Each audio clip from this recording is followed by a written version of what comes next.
Assalamu alaikum wa rahmatullahi wa barakatuh. Welcome back to Galvanic cells, and I hope that you did some of your homework from what I've mentioned last time by drawing this whole particular cell with all the details to see if you really understood it. There's a certain aspects that I haven't mentioned. One of them is that there's certain conditions under which the cell operates. The one is that it will be the standard cell operates at 25 degrees Celsius, and it must be at the concentration of the solution must be 1 mole per dm cube solution. Those two things are very important in order for the cell to work at its standard conditions, under standard conditions, because you see, as standard conditions, they've given us a certain voltage of the cell, and we will be looking at that a little bit later in this particular clip. So it's important to know that standard conditions are 25 degrees Celsius and 1 mole per dm cube concentration of the electrolytes in the solution. The electrolytes are the solutions that can conduct electricity. So if you look at this particular diagram, it's a bit more detailed, as we can see. Just to recap what we did in the past, copper 2 plus ions plus 2 electrons give you copper, and then zinc becomes zinc 2 plus ions plus 2 electrons. The oxidation is here negative because it supplies electrons. The electrons move from zinc to copper. And I want to mention something here. One of the reasons that I've used this particular diagram, a very important point, is that if you look at this particular diagram, the zinc is on the right hand side of this picture, and the copper is on the left hand side of this picture. Now many a times you'll see many diagrams where the zinc is on the left and the copper is on the right, and you'll always think that the electrons move from left to right, which is not correct. If you just look at another diagram, this is the typical diagram that we can get. Zinc electrode, negative anode, the electrons move from zinc to copper, not left to right. So if you look at this one, the electrons are moving from zinc to copper, which is in that direction. But in this particular diagram, we see it's moving from zinc to copper, which is in this particular direction. So it's important to see which electrode donates electrons and which electrode gains electrons. And it is not necessarily from left to right.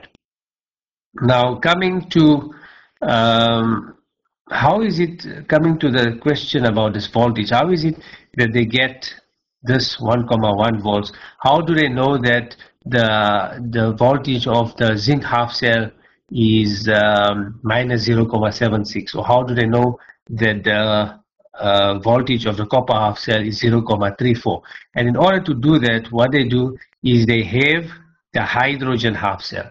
So if you look at the hydrogen half cell, you see that what happens is that hydrogen is a gas, but we can make it into an electrode. If we have a platinum electrode here, we have a platinum electrode, and you bubble hydrogen gas through this electrode with the platinum as a catalyst, then this becomes the hydrogen half cell.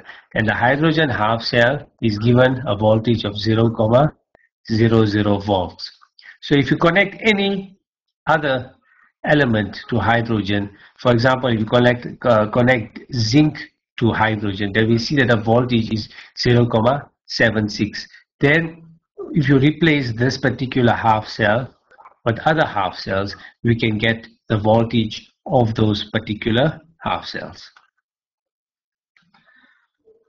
Right, looking at this particular thing that I've mentioned now relating to the zinc electrode, what happens is this whole thing is tabulated, and that table you know very well is the half reaction table that you see as part of your data sheet. So let's just look at this carefully. It's a bit small, but if you look carefully, and if you look at the hydrogen, here's hydrogen, and if you look at the reaction of hydrogen, we see that hydrogen has a voltage of 0,00, and then we see that all these that are on top that have increasing reducing ability, that can lose electrons easier, are here on the top, and a minus, and here zinc.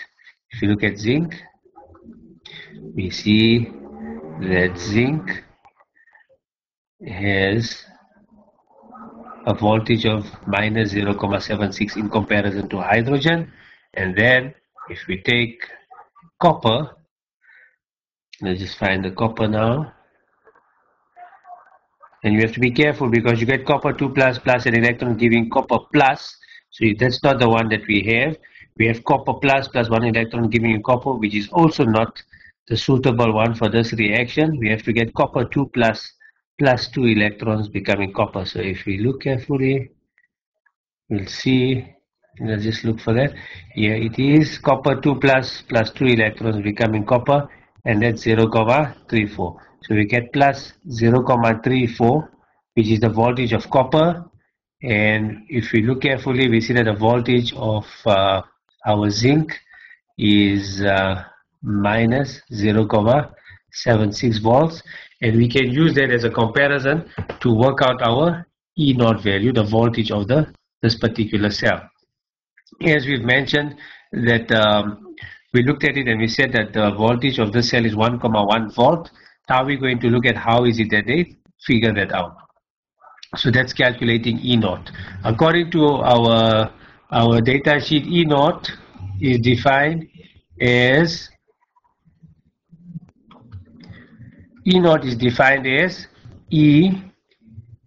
E-naught, E value of the cathode, subtract the E-naught value of the anode. Or they may even say reduction, E-naught for reduction minus E-naught oxidation. But just to make it easy for you to remember it, in your head basically you say E-naught is equals to E bottom of the table minus the E at the top of the table. That's a way to remember it.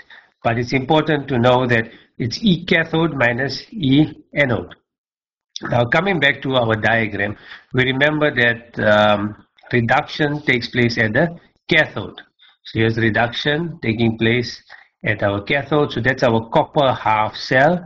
So our copper half cell is our cathode, and we see that our zinc half cell and the oxidation is our anode. So this is our anode, that is our cathode. So in this particular case, if you want to work out the voltage, you must take the voltage of copper minus the voltage of the zinc. So according to our half reaction table, this is what we have. So let's just write it down. So we can say E-naught is equals to E cathode, E bottom, minus E anode. Right, and our cathode is the one at the bottom. It's this one, and we see that the voltage is plus 0,34. You can't see too clearly here. Minus E top. The anode, which is minus 0,76. And if you take your calculator and you work this out, we'll see we get a voltage of 1,1 volts. And this is how we calculate the voltage of an electrochemical cell. They may not necessarily give you the zinc copper cell. This is very important. We must realize that they don't give you a zinc copper cell all the time. They may give you an iron silver cell, and then we must look at that cell and decide which is our anode and which is our cathode, and using that work out our E-naught value. Okay, that's the basics for this particular section today. Thank you.